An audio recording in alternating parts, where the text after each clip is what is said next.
This is the Kratom Science Podcast. I'm your host, Brian Gallagher, blog and social media writer for KratomScience.com, your source for all things Kratom. Nina Ajdin grew up in war-torn Bosnia before her family immigrated into the United States. She later contracted a skin disease called topical steroid withdrawal. Nina's story was featured on NPR, the Daily Mail, and KratomScience.com. In 2019, after years of illness that kept her homebound, Nina started a full-time job. She also testified to keep Kratom legal in Ohio and in her hometown of Naperville, Illinois. She plans on continuing her Kratom activism in 2020. So how have you been? Awesome, actually. Cool. Awesome. I wish we recorded last time we talked, because that was a good conversation, but I didn't think you wanted to go over all the same stuff we talked about last time. So it was a really good conversation, yeah. But, I mean, I feel like a lot of people I kind of do know my story. I've kind of shared it a lot. Yeah. Now I'm just kind of at this new period in my life where things are getting better, and maybe it's time to talk about that. Tell us about your experience in Ohio. That was kind of a really almost like a last-minute decision for me to go, to be honest. I was just kind of decided maybe I could take a road trip, and so I did, just to share my story and, you know, be there to support everyone. And it was about a 6-hour drive from where I live, so took the road trip down there, and it was really awesome to just see so many people get together for the cause. That was one of the most, you know, inspiring things about it, honestly. When we walked into a press conference right before, we actually went over to the hearing, and there was about like 300 people there, maybe 200, 300 maybe. Yeah. So it was really inspiring just to see everybody there in one room, you know, there for the same cause and the same thing. And for me, it was very healing and cathartic to actually go and speak my story for the first time in front of people like that. I've done podcasts and I've done articles and I've shared my story online, but it's a lot different when you actually get up there and you're looking those people in the eye and, you know, bearing your soul, and you don't know if they're going to give a crap or not. Yeah. But overall, it was a pretty amazing experience. I got to meet some awesome advocates that have been working really hard in Ohio, and I got to meet members of the AKA, like Dave Herman and Mac Haddo, and some representatives like Vernon Jones, Senator Bramble, and so it was really awesome. Yeah. It was awesome. That was a good victory, too. It kind of seemed bleak in Ohio for a while, like they were just going to do whatever they wanted, and then now they have a Consumer Protection Act bill. So that was like a week before the Naperville hearing, wasn't it? It was so funny how it actually all just kind of snowballed. So that was like the Nina Kratom hearing summer tour. Yeah, because it all kind of happened at the same time. I was supposed to start working full-time right after I came back from Ohio. I mean, literally like 2 days after I came back. So I came back Friday, I remember, September 10th, I think it was.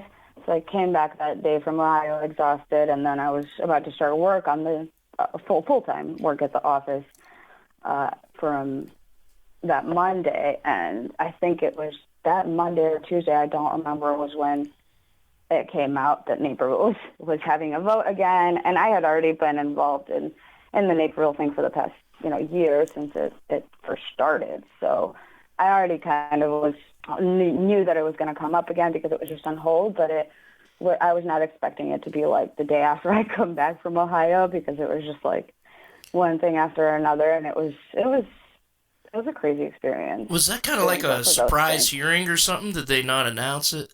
They did announce it, but it was kind of a matter of when I went to meet with legislators when it was first introduced, they just kind of put it on hold, and they didn't tell us, you know, how long that was going to be, how long it's going to be on hold. And I was in touch with some of the lawmakers all year, but they also don't know an exact time. So it just came out in the newspaper, I think it was, that it was coming back in the Chicago Tribune again. And it was about exactly a year since I had gone and met with them. So I think they just put it off exactly for a year.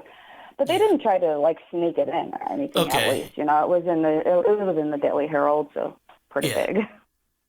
They seem to be pretty reasonable. Like watching the video, most of the council people. Do you know what the motivations were for considering a ban on it in the first place? There. Most of the concern that I heard firsthand was mostly about kids and kids having access to it. Yeah. Even though Illinois is 18 and over statewide, there's still a concern of whether, 18-year-olds are too young because, when you're 18, you still have friends that are 16 or 15 that you could be buying it for. But when you're 21, it's a little bit different, and you're not really hanging out with 15, 16-year-olds, which is reasonable, and it makes sense. And Naperville was actually one of the first cities here to make nicotine and tobacco and everything over 21. So it just made sense for it to be 21 and over because it's sold in smoke shops and, but most of their concern really came just because somebody tried to open a shop in Naperville and the application was denied and the Liquor Commission brought it up to the city council for a vote. Okay. But the city council initially really, when I first met with them a year ago, they didn't really know anything about it. So it was brought to them by the Liquor Commission. Well, that was cool. Like that was a really good speech you did there. You had everybody stand up. Funny, I wish that it was also not for the podcast, but I wish that it was on camera when people actually stood up because it was a really awesome moment. Yeah, it was. It was because cool. we didn't have everybody signed up to speak, so and we weren't all wearing T-shirts, and there was just so many people in the room that we were kind of like, what are we supposed to do? So. Last minute, it was like, let's just have somebody, say, everybody stand up. That's in support of it. Yeah. And it worked out great. Last year, this honorable city council made the wise decision of letting a federal or state agency pursue any Kratom-related legislation. Since that decision, there has been no Kratom-related legislation introduced on a federal or Illinois state level. We all respectfully request that the City Council's position on the matter remain unchanged and that the matter be handled on a state and or federal level. Please do not make me a criminal for a bar of soap, lotion, or tea. And I would just like to point out that I'm not here alone. And for those that are in support of Kratom, please stand up just to show that you're here in support. This is your constituents that are in support of Kratom that need your help and want your discussion and your help. Thank you very much for your opportunity to speak. Thank you. Good seeing you again. Not this time. Thank you. All right. Thank you. Maryville is another town in Illinois that's looking toward a ban pretty recently. And they're in southern Illinois. They're outside of St. Louis. And there was other towns outside of St. Louis, like in Missouri, on the Missouri side, trying to ban it, and it's around St. Louis. It starts coming up in the media, like all the scare stories. And I'm like, they're going to try to ban it pretty soon, right? And yeah, of course. Well, in the past few months, we racked up to, I think, a total of 8 banned cities in Illinois now. Oh, okay. So it's a lot.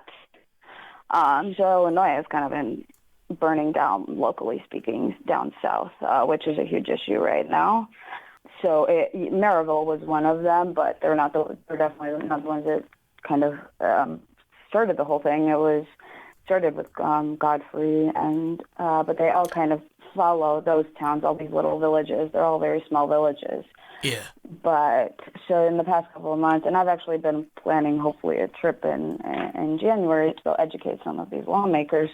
But it's basically been a domino effect down south, and starting with Godfrey, and then Glen Carbon is another big one, and all the other villages kind of followed them. So Maryville did end up banning it, but there's several things going down there that are concerning. So it's not just it's not like it's one thing where you can pinpoint, and it doesn't really seem to just be some coordinated thing, because there seems to actually legitimately be some issues with some vendors down there and stuff like that. So, oh, okay. I didn't realize that. Like local vendors and...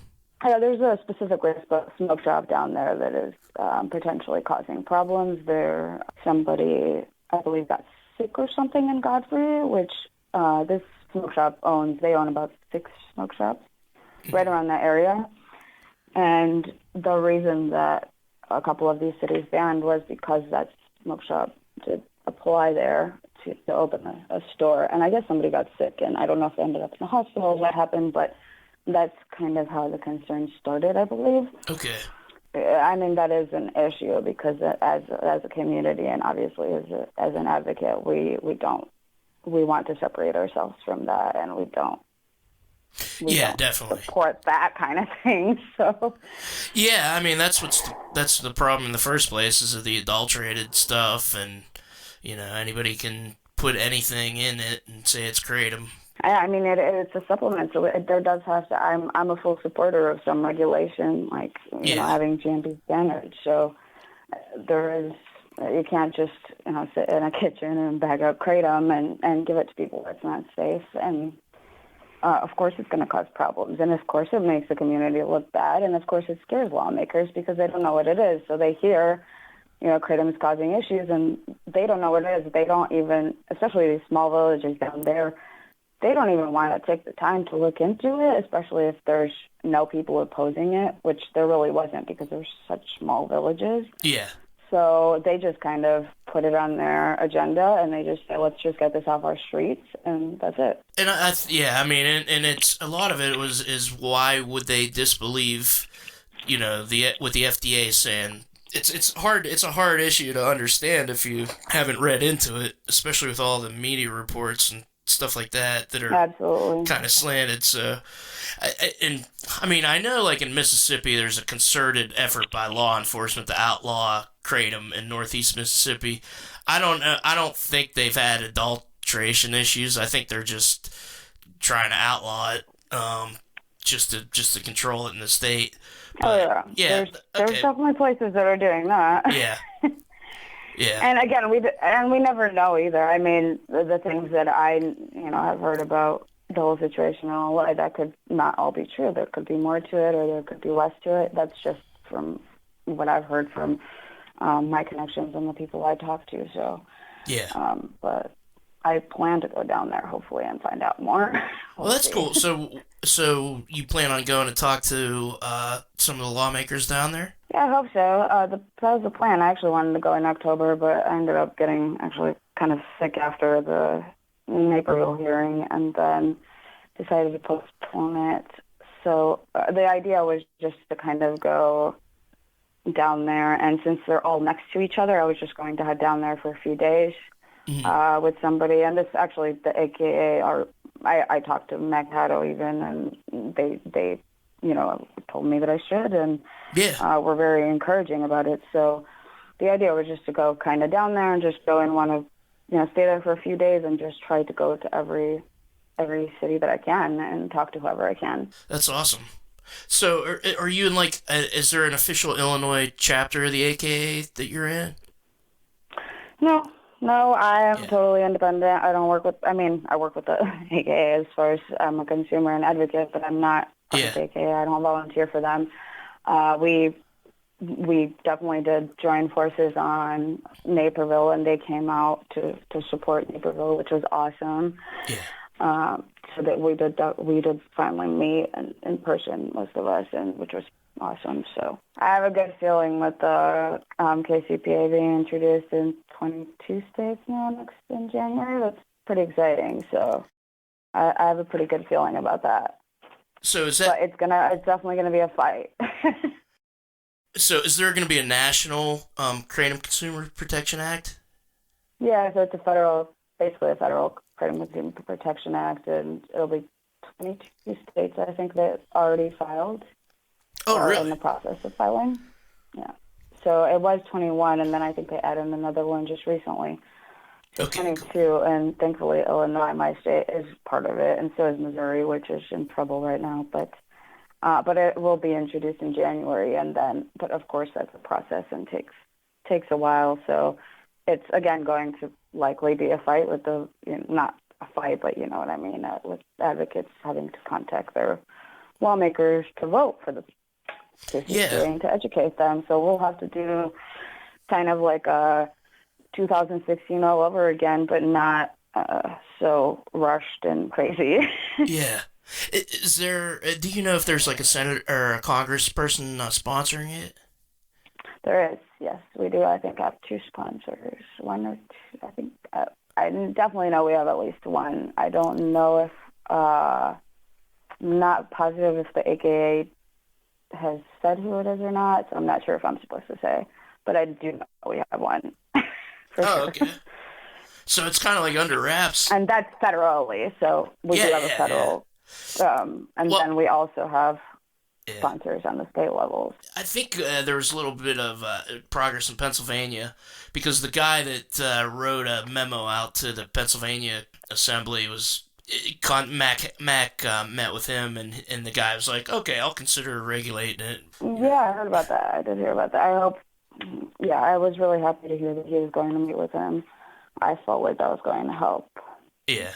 Hopefully we're on the right track there, too. So you've been working full-time there for 3 months, you said? Yeah, 3 months, since September. So I was working for this job from home before, so it's been it's going to be 2 years, actually, with Top Extracts in January, which is crazy. As far as full-time, yeah, I just started September 12th. Yeah, because you weren't able to get out and work full-time for forever, right? Oh, God. Yeah, it was about 5.5 years. It's going to be 6 that I've been in TSW in June. So I can't even explain how insane it is getting out into the world. And not just working, but everything is kind of like new again, and you're learning how to live again. It's such a strange, weird adjustment to explain. It's like, I assume that people that are in prison for a long time probably feel that way when they come out. It's just very weird. It's like I kept making sure, I'm like, I don't even know how to human anymore. Because I was kind of like, when I first started working, it was like the stupidest things, just like technology's not working, like nothing's working, everything's just like breaking down for me. And I'm like, oh my God, I don't know how to live anymore. I'm like having a crisis over here. But at the same time, it's so exciting. So it's just like a crazy roller coaster of emotions.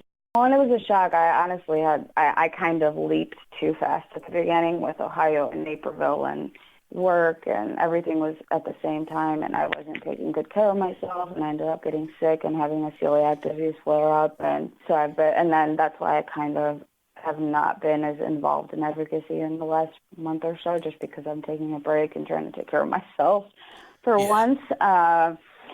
But it really I just kind of went from 0 to 150 overnight. And then my body kind of forced me to slow down. So. Yeah, that was a lot of that. I just remember because I interviewed you like right then, and then you. Yeah, it was like right before that, before Ohio, I think. Yeah, and then I was, and then I was like, oh man, that's a lot. Just from being able to get a full-time job from not having one is enough. Right, and then I had to buy a car, and then I actually had an accident right after I got the car, and was sick at the same time, and had the Naperville, all this stuff going on at the same time. So it was just, I completely, drained myself, but. A very important lesson came out of that, and that's that I really need to take care of myself as well, which you'd think I would have learned a while ago, but I'm just one of those people. It's very, I've always wanted to help other people, and so much so that it becomes an issue for myself. Yeah. So in the last month or so, I've just been kind of like, I'm just going to take care of myself and live this life that I've been fighting for forever, because I finally have it. Yeah, that's great. But it's definitely scary. It's scary and exciting at the same time. So, when are you going down to the Illinois towns? You said the end of January, maybe? I'm hoping to go in January when the KCPA is introduced, because then that kind of gives me another argument. You know, if I go into the legislative office and I say, well, Illinois introduced the KCPA, then I can at least have them, be watching that, and then reversing those bans that did go through would be a lot easier if the KCPA passes. Yeah. It actually made sense to wait until January. So what exactly are you going to do? So if somebody else wanted to do this in their state, what is your plan for what to do? Are you going to call, write these representatives, and then try to set up a meeting? Yeah, and I actually, speaking of that, so we at Top Extracts did something really cool, and we made a local advocacy kit for people. So if you go on our website and the blogs, there's a kit that's made by me, actually, that you can go on there, and it has instructions on basically what you should do if you feel like there's a ban or a ban pops up in your local county, what you should do, what you should say in your email, how to request a meeting, and then even documents to print out to take to them. Everything is in there, so it's kind of awesome. I could just kind of send that to people now, and it's a really good guide, and I'll be adding more stuff onto it. But so essentially the first thing you really want to do, I mean, anybody really should be going to educate their lawmakers even before a ban happens, because in my opinion, a lot of people have said that, oh, maybe we don't want to bring it up to them and put it on their radar. But the thing is that it's already on their radar. It's all over the media. It's been everywhere. So if a bill crosses my representative's desk, I want him to know what it is when it crosses his desk.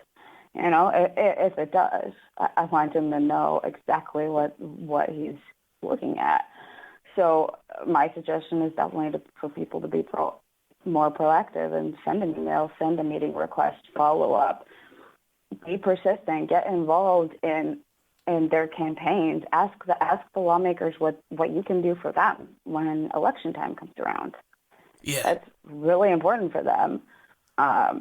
Things like that. There's very small things that you can kind of enact, you know, to be more involved. So. That's a great idea. I mean, that's just in general a good idea with everything. I think if somebody's passionate about this Kratom issue, it will eventually, you know, maybe there's something else that comes up and you know what to do now. And it's I'll definitely link to that activist kit. It's on the Top Extracts website. Yeah. There's a blog, and then there's a file in it where it's basically just a drive that I put everything on, and I'm adding stuff on it if I need to and things like that. So I just thought of that as like, it's a very simple advocate kit. It's basically like anybody can follow it to get it, because it's actually very difficult to get people to do things physically. Yeah. So when we, you know, do our calls to action on social media and over the internet, it's all very hard, it's all very fast, and seems like there's so many people because it's much easier to sit there and write an email, right? Which even that is apparently really hard for some people, and they don't do it. But but it's like, you know, 1,000 times harder to actually get somebody to show up in person and do something. Yeah. So yeah, we definitely need people to be politically active, which is a good message, but I haven't done anything yet either. So don't listen to me. Listen to Nina. But actually, that gives me a good idea, because you're right about it, because we haven't had any problems here. I mean, there's Kratom, you know, the Pittsburgh City Council. I live in the city of Pittsburgh, and we haven't had any problems, but I really should talk to my representative, because they're going to get the information from somewhere. Or even, like, if you know your local sheriff or something, because they get these drug things emails from different departments or federal departments, and they look at them, and they have no reason to disbelieve them.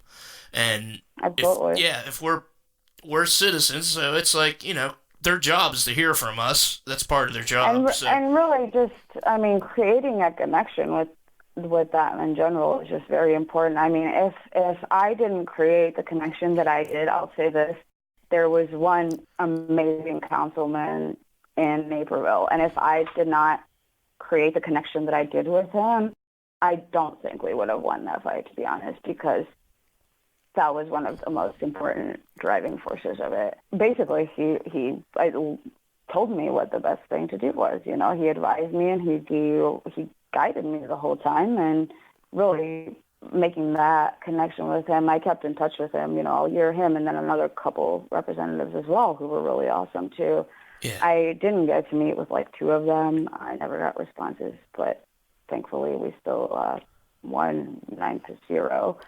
But there were two that I never got to meet with one-on-one before those meetings. But it happens. You know, you just got to try to meet as many as you can.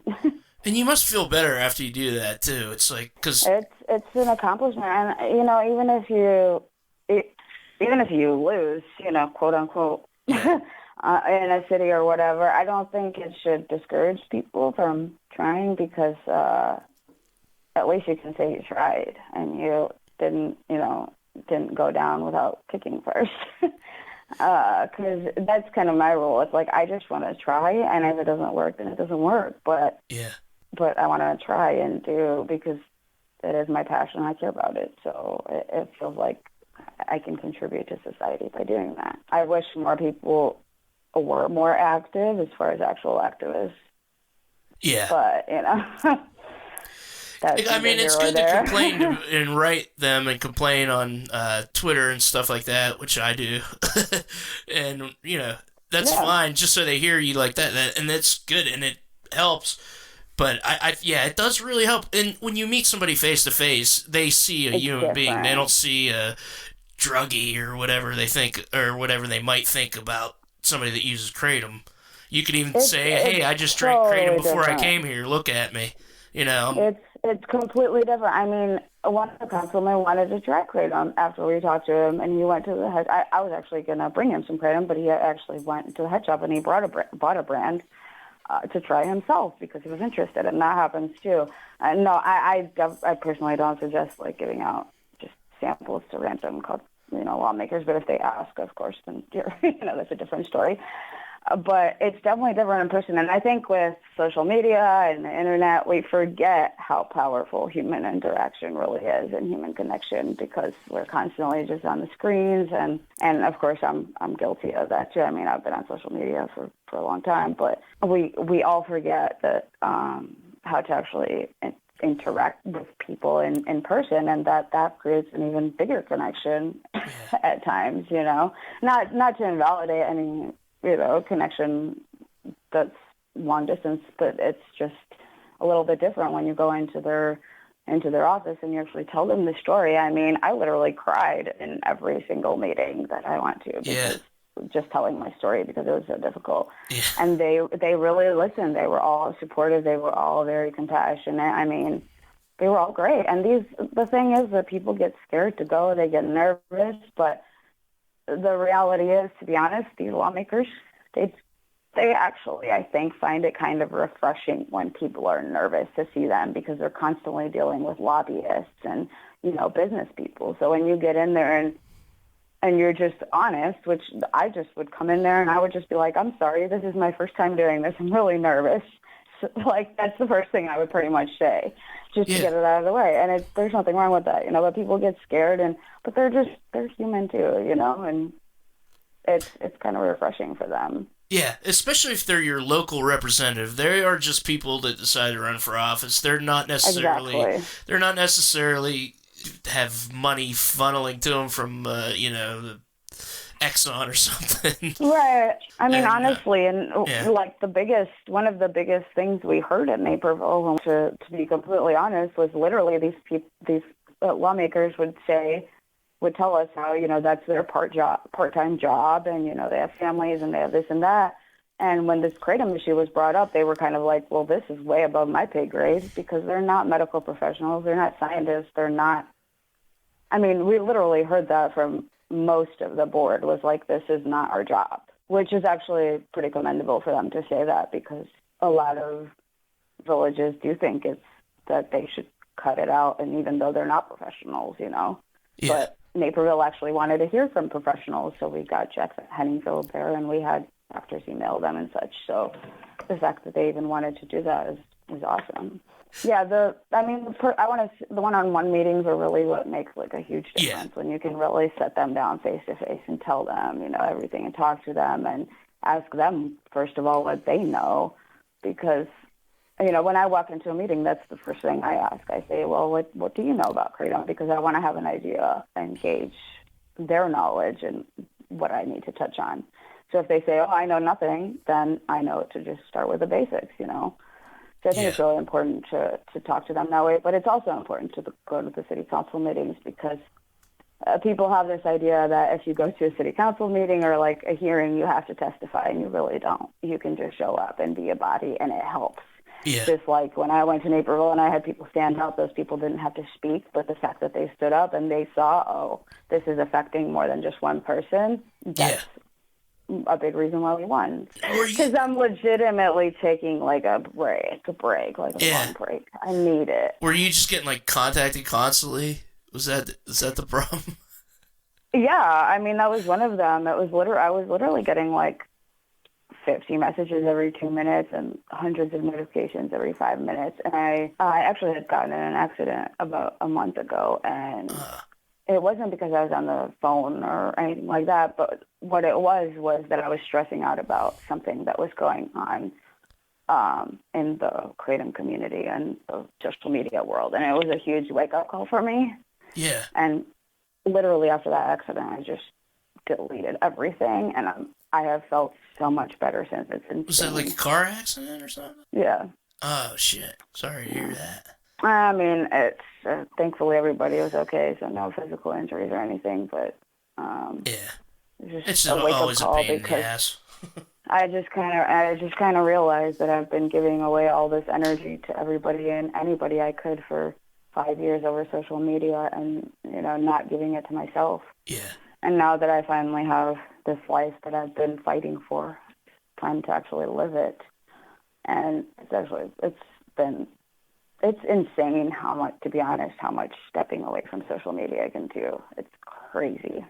I mean, I always knew, it's not good to be on there a lot and stuff. But since I was in bed for 5 years, I was always on there. That was my life, really. Yeah. I didn't have any friends. I had my parents, but nobody else came to visit me. I didn't have friends. I didn't have things to do. So I was always on there. And now that I started working, I realized that it was really an issue. And I didn't have focus. I didn't have any energy because I was constantly, feeling obligated to reply to everybody and to answer everybody's questions. And being that I was so involved in both the TSW and Kratom community, it was just constant questions of people needing things. And, as soon as I stepped away, it was like my energy has improved, my mood has improved, my focus has improved. It's like everything is just getting better every day. It's crazy how much it can do because you don't realize it when you're like attached to it like I was during those 5 years, Yeah. You don't realize like how bad it is until you fully take a step back, and then you're like, wow, this is actually scary how people are living in a virtual reality, literally. Yeah. It's actually kind of scary, Yeah, I definitely get social media stress. Definitely. Oh, yeah. I mean, definitely. Yeah. It's bad. I did not realize, to be honest, how bad it was stressing me out until I stepped away, and then everything changed. And now I really don't plan on going back anytime soon, to be honest. Just like a week or two ago, I had heard that somebody said something about me, like leaving the community and like giving up and something like that somebody said. And it's like, I was thinking about it, I'm like, no, just because I like deactivated my Facebook doesn't mean I can't advocate. Like, I don't need to have Facebook to advocate, you know what I mean? Like, I'm still here. I'm still doing my work. I've just been taking a little break, and I plan to be totally gung-ho again in January. So Yeah. I'm not going anywhere. Oh, I know you're not. That goes back to the thing about meeting your representatives in person versus just doing social media advocacy. It's more important. Yeah, absolutely. And that's why it was kind of funny to me when somebody said that, on Facebook, because it was like, people advocated for a lot of things before social media. I mean, it's not like we've had social media for like, millions of years. Yeah. I mean, it definitely does help in the fact that you can network, but you can also do things without that. It's not like you have to be on there. I'll probably go to my representative too, because if nothing else, it'll give me something to write about. You should. You can always start with your district rep. They're much easier to get a meeting with. So yeah. She actually as opposed to your state rep, my city rep lives right in my neighborhood, so I'll make there you make friends go. with their neighbor. So why haven't you done something by now? No. I don't know. Just gonna scold you a little bit while I gotta we're be on proactive. Because Yeah, we actually are. My boss Jim had commented on the city council members here in Lyle, where our office is, on one of his posts on Facebook or something, and somehow got to talking, and he actually is going to end up coming to our office to talk about Kratom. So cool. Pretty cool. So it just happens just like that. I'll do that with the Pittsburgh City Council. You know what? That's my 2020 resolution. I'll make that right now. If you do that New Year's resolution, I'll hold you to it. Okay, yeah. Keep me up to date on. Actually, the way you can nag me about it is when you go to that, just tell me about it, and then I can write about it, and then I can remember that I told you I'd do that. Oh, okay. I see what you're doing there. All right. Remind me. Yeah. No, I'll do it. I will do it. Thank you, Nina Ajdin. For more information on all things Kratom and Nina's backstory, see kratomscience.com. Intro music was Memories of Thailand by Risey.